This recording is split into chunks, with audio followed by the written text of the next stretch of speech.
Good morning everyone. So today I want to do a bit of a different video apart from our car review videos. Now we do run a car rental business, which is why we're able to have the cars that we review, and part of that, the car rental business, is run on a platform called Turo. Now Turo is a car sharing platform, and that allows you to use your personal car, upload it, and people can hire and rent your car. Now I started that with one car that we had spare, and we've on a bit of a journey the last 12-18 months, and to the stage now we have 7. I've just bought another one, which is 8. I'm hoping to get another one this week, which will be 9, and I'd like to get to 10 cars by the end of the year. And I want to go through a bit of an earnings journey on today's video, and a bit of history on the vehicles, and just a brief rundown of where my Turo business is at. So let's have a look. So this is in the back end here. You can see Turo earnings for 2024. We've hit $40,039. Now this isn't sales, this is our earnings. So look at January 2,140, February 2,776, 3,846 for March, April very similar. May we added another car, June we added another car, July, August we added more cars, and you can see September we're on track for 9, maybe crack 10,000, and then October, November, December dip off a little bit, but that will pick up as you'll see. So there's now December, January last year, school holidays plus our main business is very busy this period, so we turned off airport pickups and drop-offs, and that had a massive effect on the bookings for that period. So this year we're a bit more prepared. We will have somebody working for us, and they will cover us that December, January period to ensure that we can keep growing the business. I'd like to get to 10k months before the end of the year. We may hit it September or October as we'd add another car, but really in brief, what I'm looking for is about 1,000 to 1,200 return per car. So if I've got 7 cars, I want to hit 7 to 8k. 8 cars, I'm 8 to 9k. So we're sitting around that number. Our history tells us there. So trip earnings 40,039. Upcoming we have 11,282. We've been reimbursed $689. So reimbursements are when people don't refuel, and we cover those costs. Missed earnings are when people have their holidays cancelled or flights cancelled and they cancel their trip, which, you know, it's what you'll find is some things are a little bit annoying, but it's all part of the business. You can't whinge about it. You know, there's good things and bad things. So like any business, not everything's going to go right all the time. So these are our vehicles, and you can see here Mitsubishi Outlander 7-seater has been our most used vehicle, almost $10,000 in earnings this year. That car I paid $27,000 for. I'm going to say this time last year, I think it was.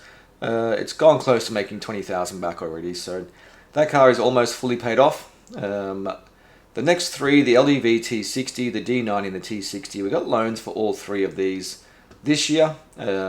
So we will crush those loans in the next sort of 12 months as well. The MG we own outright, the Kia Sorento, the Hyundai Accent, all 3 of those we paid for outright. So Outlander was 25-ish, the LDV T60 was 32, the D90 was 34, T60 was 32, the MG was 15,000, Kia Sorento was 15.5, the Hyundai Accent was 12, I believe. The Holden Trax we no longer have. I bought the Holden Trax early. I think it was our 2nd or 3rd car. But as you go and progress through, you understand that certain cars have certain issues that you don't want to deal with later in the track. The Holden Trax is a Holden. Holden, it's a Chevrolet if you're from the US. Holden was made in Australia, which is no longer made in Australia. Parts are getting hard to come by. The turbo on those Holden Trax fail regularly. So I wanted to get that car off and sell it before I had to deal with any issues. Now, my main business is tires and automotive, so we service and maintain all our vehicles, which makes it an easier business model for us. And Our workshop is where we store our cars, so we split the cost with our main business, and it makes it a lot easier for us to manage that. Now, performance-wise, when it comes to performance, we accept every single booking, every day, public holidays, 10 p.m., 5 a.m., 2 a.m., midnight. We do it all, we do anything. And that's sort of reflective on our earnings. Now, a lot of people don't have that luxury, where when you're starting, you may have a full-time job. We do have that luxury. We have our main business, which gives us flexibility to pop in and out to the airport during the day. And that's allowed us to get our response rate and everything up to 100%. We have never received any review under 100%, which I think really, really proud of that work. It's just me and my wife and the guys here clean the cars as well. So response rate 270 out of 270. We've accepted every single trip. We've committed to every trip except the ones that they've knocked back. We have 145 5-star ratings, and we've completed 180 trips this year. So we're up to about 260 odd trips, I think, total. Reviews wise, like I said, every review we get is 5-star, 5, 5, 5, 5, 5. Total 5 stars. 83% have committed to review, 17% have not rated, which I find a bit weird. But you know, when it comes to reviews, I go above and beyond, because the review is everything. If you get a bad review, your business is toast. So anything the customer wants, even if it costs me money, I get it done, because it may save you money, but it's going to cost you a review, which is going to cost you money long term anyway. So anything for a 5-star review, we will get it done for the customer. If they need anything picked up or whatever it is, we get it done. If their flights are late, no problem. Anything we do is no issue at all. We make it happen. And that is how we maintain a 5-star overall rating. Now, as we get to the level of vehicles that we have, as you can see, we're almost at that point now where 7 cars is getting it's like at the peak for one person. Once we get to 8, 9, 10 cars, you're going to get to the stage where you may need to hire somebody. And when you hire somebody, that's when a raft of issues come in, where they may not take it as serious as you do. We are never late for a drop-off pickup. We are always on time. And that's because it's me and my wife. And together, we make sure that we over-communicate. We message everyone on the way to the airport, when we get to the airport, the day before the booking. You know, we are above and beyond. So once you start to palm that off to employees, you run the risk of that not being executed properly, and that's going to cost you 5 stars, which is probably going to cost you revenue and profitability. Now, for us, at the start we had just a couple of cars that we ran, and we weren't taking it too serious. But now we have our own entity. We run it as a separate business, and it's profitable, doing well. On, let's say that 8,400 a month, your profitability is just over 5k on that. So at the moment we're doing a 55, 60k annualized return, which is starting to make it worthwhile, because once you factor in the hours that we do, we're probably committing with cleaning cars, airport drops, I'm going to say 25, 30 hours a week at the moment. So it's almost a full-time gig. I'd like to get that economy of scale up. So once we get to 20 cars, you're looking at 120k bottom line, which then makes it a bit juicy and really worthwhile. So once we get to that level, then we'll start making some quality money. Now, don't forget, when you have it through a PTY, you have obvious tax deductions as well, and asset write-offs and a bunch of other stuff you can talk to your accountant about. But but if you're going to take it like a real business, then that's the avenue you need to go down. You set it up in a company, a trust, whatever's the best situation for you.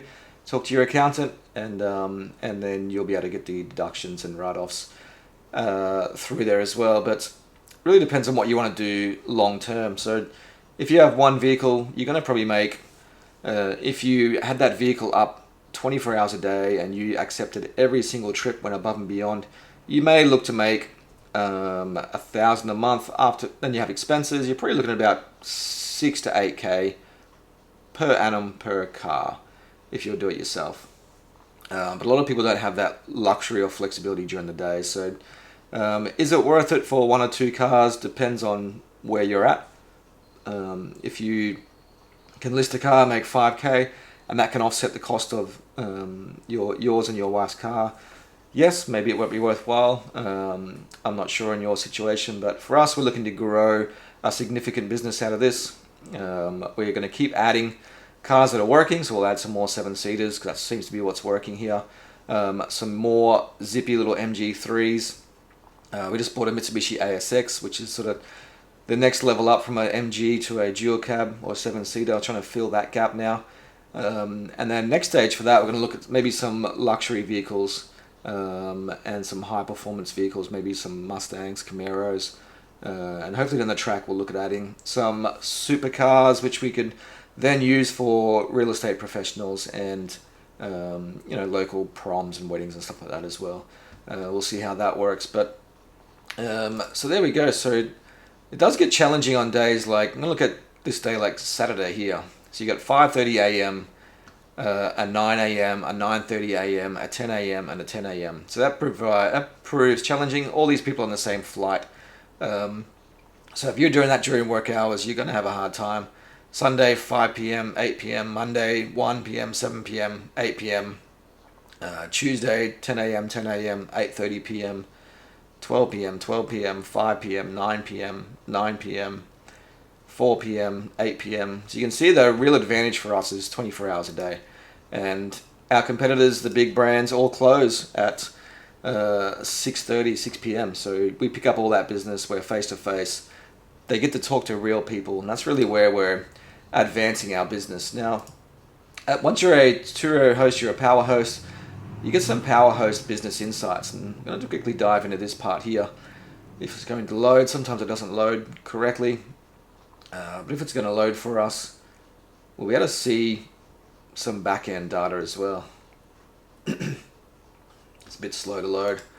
I think Turo's still working on this data. There we go. So a bit sore in the throat there, but just going to work for us.